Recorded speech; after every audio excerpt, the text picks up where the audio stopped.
Allah Jalla Jalaluhu says, "And verily Allah did help you at Badr, when you were resourceless, so fear Allah that perhaps you may be thankful. When, O beloved, you did say to Muslims, is it not enough for you that your Lord should assist you by sending down 3,000 angels? Yes, why not? If you have patience and fear God, and the infidels came upon you instantly, then your Lord will send 5,000 angels with marks for your help. And this victory Allah did not make, saves for pleasing you, and so that your hearts might get rest with it. There is no help except from Allah, the dominant, the wise, in order that He might cut off a portion of the infidels or abase them, so that they may go back disappointed."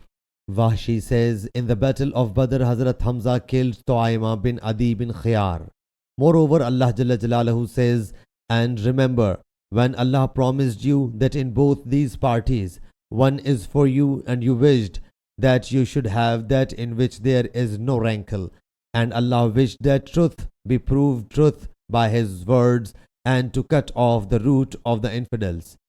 Hazrat Abdullah bin Ka'b says that he has heard Hazrat Ka'b bin Malik say, "I did not stay back leaving Allah's Apostle sallallahu alaihi wasallam in any battle which Allah's Apostle sallallahu alaihi wasallam fought, saves the battle of Tabuk and saves my absence in the battle of Badr.